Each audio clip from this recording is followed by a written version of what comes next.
Hello, and welcome back to another edition of Carrie's Gardening Channel.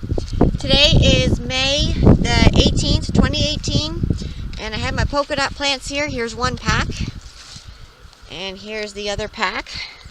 See all the pretty colors. And I'm going to actually be transplanting some of these today. Now, I'm going to be using an organic plant food to put in with these. This is a Houseplants Alive plant food, and I used it years ago, and I didn't have any more of it, but I got some more of it. And this makes your houseplants grow like really, really good. And I don't really know how else to describe it. I've used it on spider plants, and they produced so many of the little baby spider plants on them. It was just really something. So they have two different varieties of this. They have for foliage plants, and then they have one for blooming plants. I'm going to be using the one for foliage plants.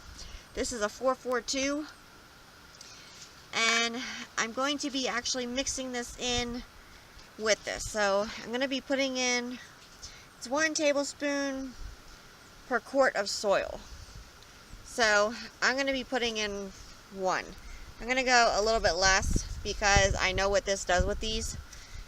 So, because I don't have a quart jar right now, I would say there's maybe like 1.5 in there. Not 100% sure. Let me get it in here.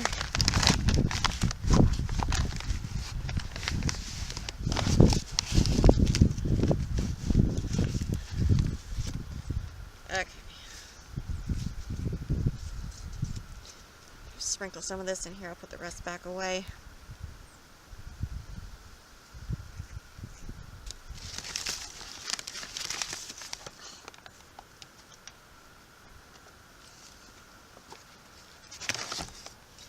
And what I'm going to be doing that.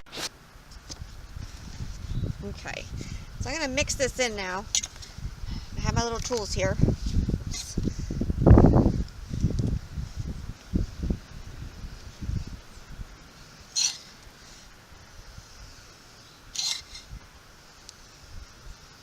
And I'm mixing this in with the soil so it goes all in through it.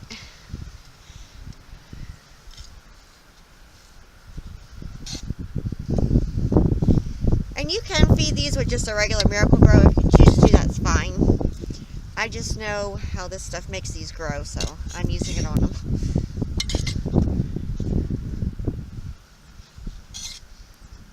Okay. Alright, I'm down to the bottom now. Alright, there we go. And one thing you want to watch if you do use this is that you don't overwater your plants, because it does help your soil to retain moisture. It has, let me read you here what it has in it. Brewer's yeast, bone meal, pulverized limestone, kelp meal, I believe it's pronounced tankage, Tankage, dried molasses, poultry manure, and whey. And it might get like a mold growing on top of the soil after you feed them with this. And you can put this to your pre-existing houseplants, but you can just scrape it off if you don't want to see it. It's just all the natural stuff working together to break everything down and work.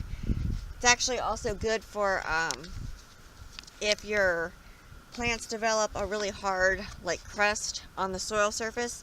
This will help break that down and rejuvenate them. So it's a really good thing to have. So I'm going to be transplanting these here.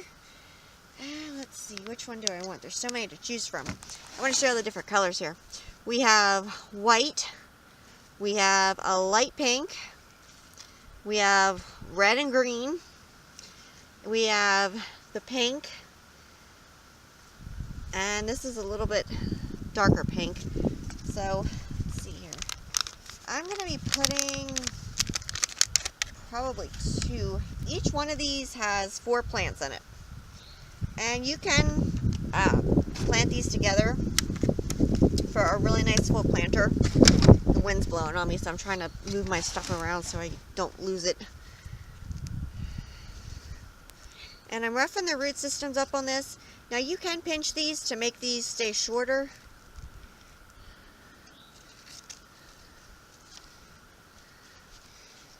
And I would definitely have to water these. They were dry. I don't like to have my plants dry.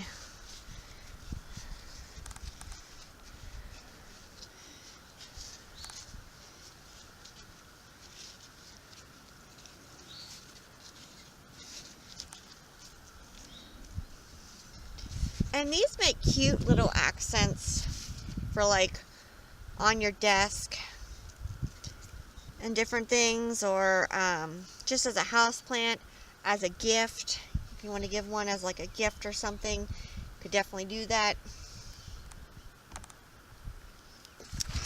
Another one out here, let's see. Pink.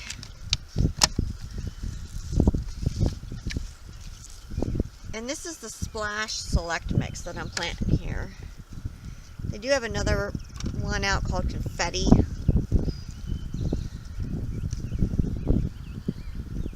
Just roughing the roots up. Now I'm going to be putting 3 of these in here. And you do plant these in groups so that they fill out really nice.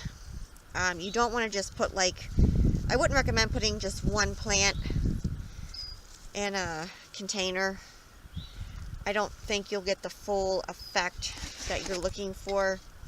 So I would go with 3. Making a spot here for another one. And let's grab, let's see what we got here. Let's grab, that's pretty much all pink there. We'll go with this one here. Kind of break the colors up some.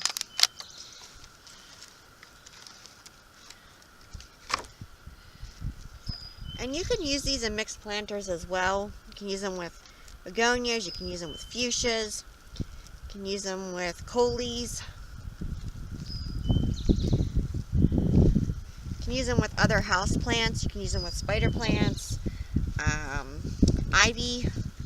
Swedish ivy, that would be beautiful, especially like a variegated white and green Swedish ivy. You could put them with looking glass begonias, put them with all kinds of stuff, and they're just really cute. At least I think they're cute. Go.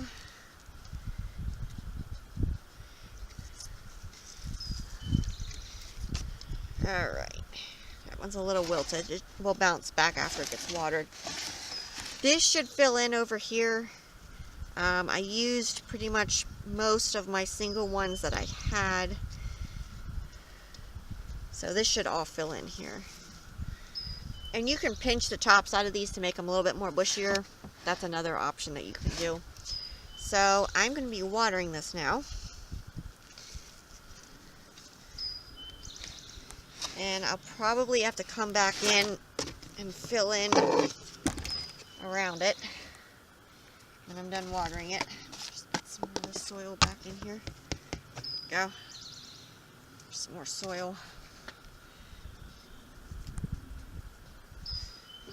I water here.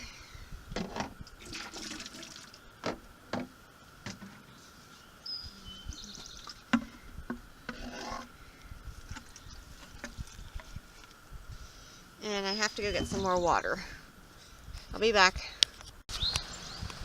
Okay, so I'm back with more water, and the wind has decided to start blowing more, which is not a good thing. So I'm watering this in here.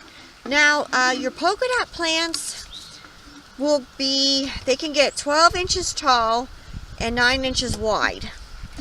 And you do want to keep them in the shade. They are a shade plant. But in the north, I'm in Pennsylvania, what I have actually found is I can grow this plant out in more sun. And the more light that it gets, the more intense the variation in the leaves is. So I will tell you that. Now, because I watered this, if anything sinks down, I can put more soil on top of it. And I am going to pinch the tops out of this so that they start getting bushy. So I just have the tip, the growing tip here, in my fingers. Oops, sorry. And I just pinched it right out. So this will start getting bushy now for me. Okay, so these will actually send up a flower. They're purple flowers. They're not really that attractive. If you want to leave them on, you can. If you want to take them off, you can. If they do flower and they go to seed, that'll pretty much be the end of the plant, because these are an annual, and the purpose of annuals is to come up, bloom, set their seed, drop the seed for next year, and then most of the time they die. So it's up to you if you want to take the flowers off or not. That's completely your choice. And I'm going to finish pinching this then. And this should fill in over here since I pinched this, because this is all going to branch out now. You can see it's starting to branch out here and down here. These two here, they're still too small. I'm going to wait for them to get a little bit bigger. I don't think I'm going to pinch them. I might. I haven't decided yet. So if you like my video, please like, comment, subscribe. If you have any questions, you can leave them below and I'll try and answer them for you. Please don't forget to hit that little notification button. I'll tell you when I put a new video on. Thank yous for watching, and I hope you have a nice day. Bye.